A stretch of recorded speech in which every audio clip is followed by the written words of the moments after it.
자녀의 건강보험에 피부양자로 등재할 수 있냐, 이걸 이제 따져보시는 분들이 많으세요. 근데 이제 조건이 있습니다. 이제 다른 소득이 많은 경우에 세율이 높아지면은 세금을 더 내야 되는 경우들이 분명히 생길 수 있죠. 이때 이제 가입자가 할 수 있는 선택은 뭐냐 그러면,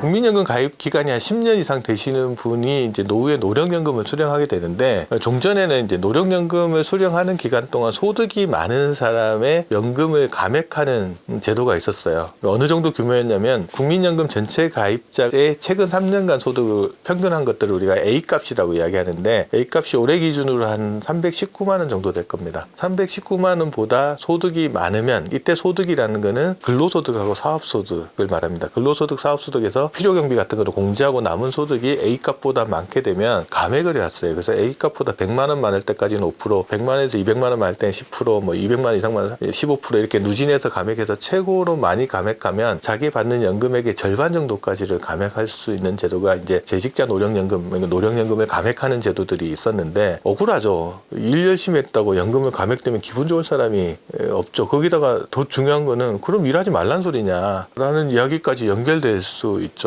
그래서 일하고 연금 받아야 간신히 생활하는 사람한테 일하면 연금 깎아버리면 누가 그걸 좋아하겠어요. 그래서 이제 그 부분에 대한 불합리함이 계속 지적되어 왔었고, 그 개선책 중에 하나로 아예 제도를 없애지는 않고 A값보다 많으면 감액하는 거를 A값보다 200만 원 많을 때까지는 감액하지 않는 거죠. 그 정도로 이제 개선됐고, 앞으로 추가적으로 좀 더 조정을 한다고 하는데, 이 부분들에 대해서는 이제 한번 생각을 해봐야 될 것 같아요. 그래서 이런 제도의 변화가 있다라는 것들 정도를 기억하시고, 만약 그거보다 진짜 A값 200만 원보다 더 많으신 분들 입장에서는 이제 감액되는 부분들에 대해서 생각을 해봐야 될 거죠. 그래서 이때 쓸 수 있는 전략이 기왕에 감액되는 거, 이 기간에 감액을 피하기 위해서 연기연금 제도를 활용할 수 있어요. 그러면 지금 받지 않고 한 5년 정도를 연기를 하면 감액도 5년 동안만 감액하거든요. 그러면 감액 기간은 건너뛰고 연금액을 좀 늘려나갈 수 있습니다. 연금 개시 시기를 1년 늦출 때마다 연금액이 7.2% 정도씩 늘어나니까 5년 늦추면 36% 정도 연금은 늘어나고, 또 감액 기간은 피해갈 수 있으니까. 그래서 이제 이 시기에 이제 연금 개시하고 초기 5년 동안, 자기 수급 개시 연령부터 초기 5년 동안은 자기의 소득 상황, 감액 여부, 그다음에 내가 건강 상태도 봐야죠. 연기했는데 일찍 죽으면 또 안 되니까 건강 상태 같은 것들을 고려해서 내가 이 어떤 전략으로 연금 개시 시기를 가져갈 건지에 대한 이제 좀 선택을 하셔야 될 것 같습니다. 퇴직금을 일시금을 받을 때 이제 퇴직소득세라는 놈을 납부를 해야 되는데, 이거 세금 부담이 꽤 클 수도 있어요. 그래서 이제 이거를 어차피 노후생활비로 쓸 거면 연금저축이나 IRP 계좌에 이체하고 연금 형태로 수령하는 게 나한테 좀 더 유리하겠다. 그랬을 때 세금을 감면해주는 부분들이 분명히 있어요. 그래서 퇴직소득세보다 연금으로 수령했을 때 적게는 한 30%, 많게는 한 50% 정도 세금을 감면을 해주는 게 이제 현행 제도인데, 어떻게 감면을 해주냐, 이건 이제 좀 알아두셔야 될 부분이, 예를 들어서 A씨가 퇴직금을 예를 들어서 한 4억을 받는다고 가정을 해볼게요. 근데 이걸 일시금으로 받을 때 4천만 원 정도의 퇴직소득세가 발생을 한다라고 하면, 이분 일시금 선택하면 회사에서 4천만 원 세금 원천 징수하고 3억 6천만 원만 이렇게 지급을 해줄 거예요. 이분 세율을 계산하면 퇴직소득세율이 한 10% 정도 되는 거죠. 이분이 이제 연금으로 수령하겠다 그러면 4억 원을 IRP나 연금저축 계좌에다가 이체를 시키고 55세부터 연금으로 수령할 수 있습니다. 55세 이후에 퇴직하신 분이면 바로 연금 수령하는 거가 가능한데, 만약에 이분이 이제 55세 넘어서 퇴직하면서 4억 원을 연금저축이나 IRP 계좌에 바로 이체를 하시고 그에 연금으로 수령하겠다, 연금 개시 신청을 하는 거죠. 그러면 이제 금융회사는 돈을 어떻게 나눠주냐 그러면, 처음에는 퇴직금 원금부터 연금으로 지급을 해줍니다. 그리고 원금이 다 떨어지고 나면 그 다음에 지급해주는 게, 예를 들어 운용해서 수익 난 것들은 그 다음 순서로 지급을 해주거든요. 그럼 이제 이분 원래 퇴직소득세율은 10%였는데 이분이 연금을 한 해 2천만 원 정도씩 받겠다 그러면은 4억 원이니까 2천만 원씩 받으면 20년 동안 연금 받을 수 있잖아요. 그러면 1년 차부터 10년 차까지는 퇴직소득세율의 70%에 해당하는 세율로 과세를 해요. 그러면 10%가 퇴직소득세율이니까 70%면은 7% 세율로 과세하는 거죠. 그럼 2천만 원 받을 때 첫 해에 7% 과세하면 140만 원 세금 내겠죠. 10년 동안 그렇게 내는 거예요. 11년 차가 되면 세율이 좀 낮아집니다. 더 어떻게 낮아지는데, 퇴직소득세율의 60% 구간으로 가니까 이때는 이제 2천만 원 받을 때 6%로 과세를 하면 120만 원 정도 내는 거죠. 그리고 그때도 한 20년 받으면 다 찾아 쓴 거잖아요. 원금은. 물론 그때도 원금이 좀 남아있다고 하면 21년 차부터는 퇴직소득세율의 50%를 적용해서 좀 더 낮춰주는데, 이분은 이제 20년이면 다 찾아 썼으니까 이제 퇴직금 원금은 다 찾아 쓴 거고, 그 다음에 받아 쓰는 거는 이제 운용에서 난 수익을 가지고 이제 세금을 과세하는 거죠. 그때는 이제 어떻게 하냐, 금융회사는 세금을 어떻게 과세하냐, 3.3에서 5.5% 세율로 과세를 하는데, 55세부터 69세까지는 5.5%, 70세부터 79세까지는 4.4, 그 다음에 80세 이상은 3.3%, 그리고 종신형 연금으로 수령하는 경우에는 나이랑 상관없이 3.3% 적용하죠. 그러면 이분이 55세에 퇴직하셨다 그러면 20년 동안 받았으니까 지금 75세 정도 되셨을 거니까 세율은 4.4%, 2천만 원 찾았으면 금융회사에서는 4.4% 세금 원천 징수하면은 한 88만 원 정도 세금을 떼고 나머지 금액을 지급하겠죠. 그럼 이걸로 끝나는 거냐? 끝나진 않아요. 그러니까 퇴직금 원금을 찾았을 때는 금액이 얼마가 됐든 상관없이 다 분리과세로 과세를 종결시켜버리기 때문에 은퇴자가 별로 신경 쓸 게 없는데, 운용수익을 찾았을 때는 1월 1일부터 12월 31일까지 발생한 운용수익을 재원을 한 연금소득이 1,500만 원을 넘느냐 안 넘느냐를 또 따져봐야 돼요. 안 넘으면 금융회사에서 원천 징수한 걸로 끝나요.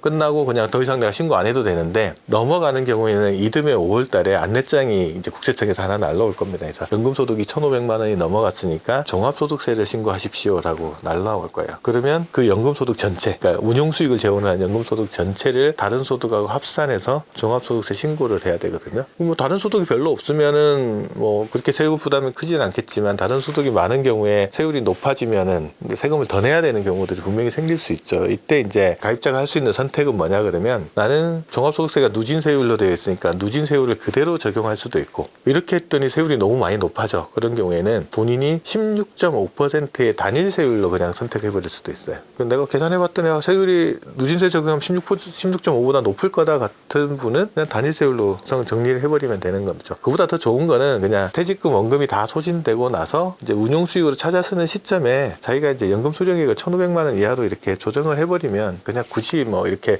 번거롭게 절차를 안 거쳐도 되니까, 그런 것들을 이제 한번 확인해 보셔야 됩니다. 그래서 올해 달라진 건 뭐가 달라진 거냐 그러면, 원래는 퇴직금 원금으로 할 때는 10년 차까지는 70%, 뭐 20년 차까지는 60% 이렇게 돼 있잖아요. 그러니까 올해 21년 차 이거 올해 생겼어요. 그다음에 종신형 연금에 대해서 하는 게 좀 나이랑 관계없이 3.3%로 된 게 이제 올해 좀 달라진 부분들이라서 그 부분 달라진 거고, 그거보다 더 중요한 거는 제가 말씀드렸듯이 이제 프로세스를 조금 잘 이해하고 계시면, 그래서 가급적이면 연금으로 수령하시되 이런 절차들이 있다라는 것들 좀 알고 계시면 도움이 될 것 같다라는 생각이 듭니다. 일단 퇴직하고 나면 이제 지역 가입자가 되면 뭐 소득하고 재산에 건강보험료 부과하다 보면 이제 건강보험료 부담이 커지니까, 이제 그때 고민하는 게 자녀의 건강보험에 피부양자로 등재할 수 있냐, 이걸 이제 따져보시는 분들이 많으세요. 그때 이제 조건이 있습니다. 이제 자녀가 직장 가입자여야 돼요. 지역 가입자는 피부양자 제도가 없기 때문에 직장 가입자인 자녀의 건강보험에 피부양자로 등재를 할 수 있으면 건강보험료는 안 내고 건강보험이 주는 혜택은 그대로 받을 수 있으니까, 누가 말해서 이제 진짜 좋은 혜택이죠. 이거는 어마무시한 혜택이긴 한데 아무나 시켜주는 건 아니죠. 소득하고 재산 요건들이 있습니다. 그래서 본인과 배우자 각각 따서 떼놓고 내가 소득하고 재산을 따져봅니다. 소득은 연소득이 2천만 원 이하여야 됩니다. 이때 연소득을 따질 때는 어떤 소득이 들어가냐, 우리 종합과세 대상 소득이 들어간다고 보시면 돼요. 근로소득, 사업소득, 기타소득, 이자, 배당, 연금소득이 전체적으로 파악돼서 들어간다라고 보시면 되고, 이때 연금소득은 현재는 5대 공적연금기관에서 발생하는 연금소득만 가지고 이제 파악을 합니다. 그 금액이 연간 2천만 원을 넘어가면 안 돼요. 만약 2천만 원이 안 넘어간다, 그럼 그 다음 조건으로 재산을 따져봅니다. 재산세 과세 표준 기준으로 할 때 과표가 5억 4천이 안 넘어가야 됩니다. 그럼 이 두 가지 조건이 성립하면 자녀의 건강보험에 피부양자로 등재할 수 있어요. 근데 재산세 과세 표준이 5억 4천에서 9억 사이이신 분은 연소득이 1,000만 원을 넘어가면 안 돼요. 조건이 좀 더 강화되죠. 그리고 9억 넘어가면 탈락입니다. 그리고 내가 소득이 많아서 탈락되는 경우에는 나만 탈락되는 게 아니고 배우자도 동시에 같이 탈락돼요. 근데 재산 때문에 탈락되는 경우에는 각각 재산 요건 따로 봅니다. 그렇게 해서 피부양자가 될 수 있는지 요건들을 따져봐서 이제 정리를 하시는 거고, 그러면 이제 연금 수령액을,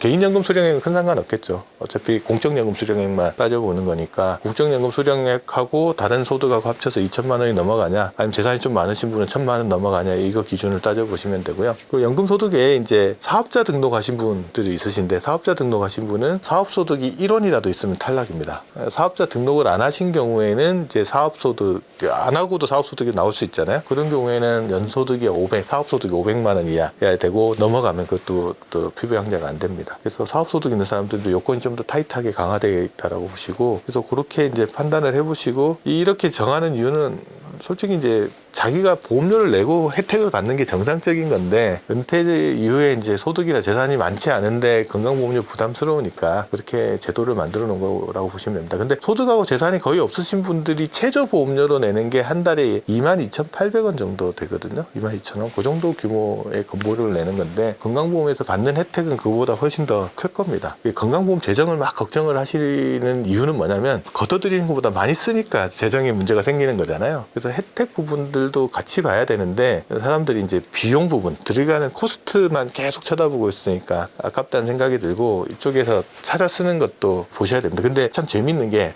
퇴직하기 전에 이제 국민연금보험료랑 건강보험료 연체율을 보면, 건강보험료는 꼭 내시는데 국민연금 보험료는 안 내시는 분 많습니다. 그 말이 자기도 이제 혜택이 크다라는 사실들, 왜냐면 보험료를 안 내면 혜택을 못 받으니까 그런 부분들을 인지를 하고 계신 것 같아요. 그래서 한번 보시고, 너무 내가 피부양자 안 된다고 너무 화나거나 그렇게 생각하시지 마시고, 충분하게 재정이 잘 굴러가면 나한테도 혜택이 있다, 이렇게 생각하시면 좋으실 것 같아요. 찾아 쓰는 거는, 세금을 고민하면 일반 예적금은 15.4% 세금을 내는 거고, 2천만 원 넘어가면 금융소득 종합과세를 갑니다. 그리고 이자 배당 소득이 연간 1,000만 원 넘어가면 거기 건강보험료가 부과되는 부분들이라서, 찾아 쓰실 때 그거를 인지하고 찾아 쓰시면 될 것 같아요. 그다음에 IRP 계좌에는 뭐 퇴직금도 들어갈 수 있고, 그다음에 제가 납입한 돈도 들어갈 수 있는데, 이 금액에 대해서는 현재 개인적으로 받는 연금소득, 개인연금소득이나 퇴직연금소득에 대해서는 현재로선 건강보험료가 부과 안 되는 부분들이 있습니다.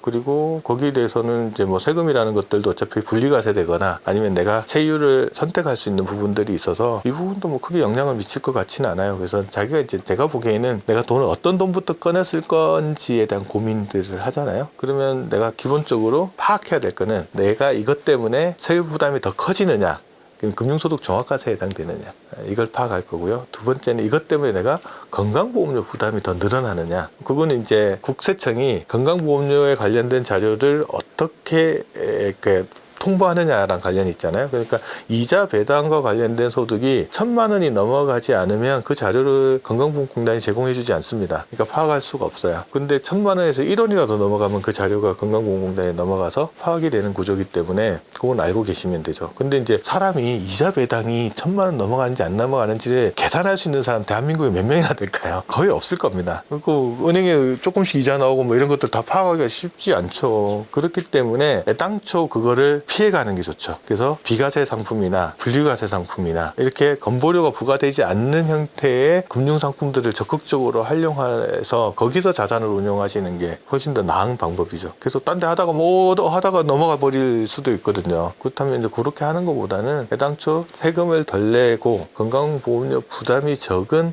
금융상품이나 금융계좌들, 연금저축, IRP, ISA 뭐 이런 상품들 같은 것들을 적극적으로 활용해서 은퇴 이후에는 거기서 자산을 꺼내 쓰는 방식을 가져가는 게 훨씬 더 나을 거라는 생각이 듭니다.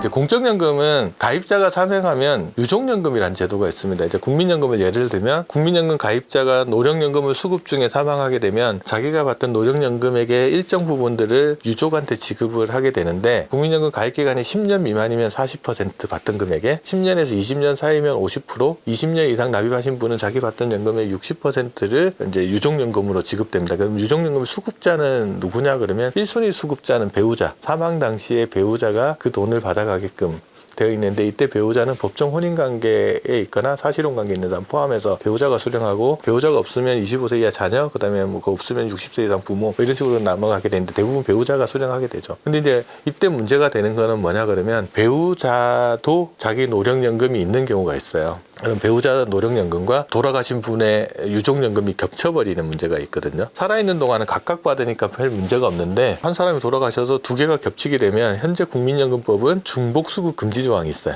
둘 중에 하나를 선택해서 수령해야 되는데 내 연금을 선택하고 유족연금을 포기하게 되면 포기한 유족연금의 30%를 자기 연금에 얹어서 받습니다. 유족연금을 포기한 경우 그렇게 되는 거고 유족연금을 선택하면 자기 연금은 못 받아요. 그래서 그 둘 중에 자기 큰 걸로 선택하셔서 받으시면 될 것 같고 나는 국민연금 가입자인데 배우자는 공무원연금이나 사학연금 가입자다. 이 경우에는 유족연금하고 자기 연금을 다 받을 수 있어요. 이건 이제 공단이 좀 다르니까 그렇게 되어 있다라고 보시면 되고 그래서 공적연금은 그렇게 흘러간다라고 보시면 될 것 같고요. 그다음에 퇴직연금이나 개인연금은 돌아가시면 어차피 연금이라는 것들은 지급될 때 종신형을 선택한 경우에는 사망하는 동시에 연금이 끝나버리니까 그건 끝나는 건데 그렇지 않고 뭐 기간 확정형이나 뭐 이런 거 선택하면 조기에 사망하는 경우에는 남아있는 재원 자체가 상속이 되는 겁니다. 그러니까 뭐 그게 뭐 누가 가져가는 문제는 아니라고 보시면 될 것 같아서 뭐 그거는 그렇게 정리를 해두시면 될 것 같아요.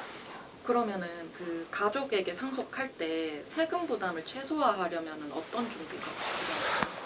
뭐 세금 부담이야 어차피 돌아가신 다음에 내는 세금이 이제 상속세 문제인데 상속세는 이제 어떻게 계산이 되냐면 예를 들면 돌아가신 분이 가지고 있는 본래의 상속 재산 있잖아요. 그 금액에 카운팅이 되겠죠.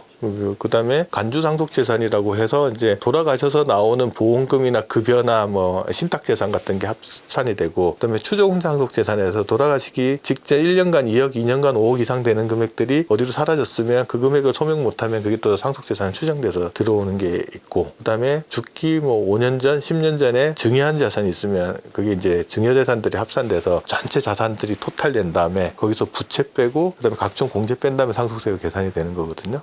상속세를 줄일 수 있는 방법은 자산의 평가 금액을 줄여야 되는데 뭐 나름대로 돈을 아예 안 받으면 방법이 있겠지만 사후에 조정할 수 있는 수단은 그렇게 많지 않다라고 보시면 될 것 같습니다.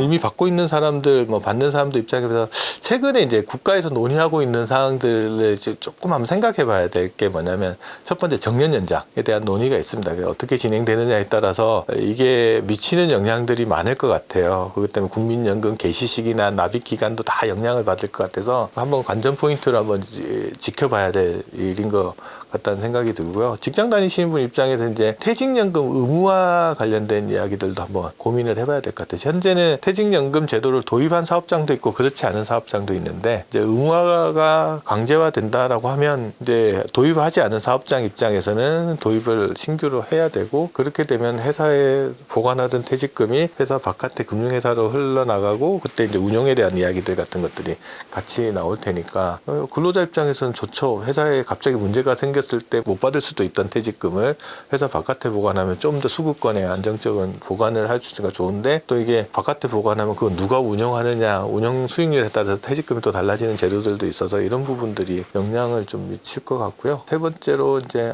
기금형에 대한 퇴직연금 기금형에 대한 이야기들이 계속 논의가 되고 있어서 그 부분도 한번 보는데 아직까지는 구체적으로 나온 안이 없으니까 이런 게 논의되고 있다. 그래서 이제 크게 보면 이 세 가지 정도를 관심 깊게 좀 제도 변화적인 측면에서는 지켜봐야 될 것 같고 그 다음에 개인적인 입장에서는 제일 중요한 것 같아요. 내 퇴직하고 나서 국민연금 받을 때까지 소득 공백이 얼마나 돼? 그 다음에 그 기간 동안 뭐 먹고 살 거야? 점검해야죠. 누가 대신해주지 않는 거니까. 그리고 이제 본인과 배우자 중에 누구 한 사람이 먼저 사망하게 되면 살아남은 배우자가 살아갈 만큼 충분한 소득은 있어? 재산은 있어? 여기에 대해서 점검해보는 거 그것들이 한번 생각해봐야 될 숙제죠. 그리고 꼭 연도랑 상관없이 내 인생에 대한 거고 그런 거라서 한번 그런 고민들은 한번 해보면 좋을 것 같습니다.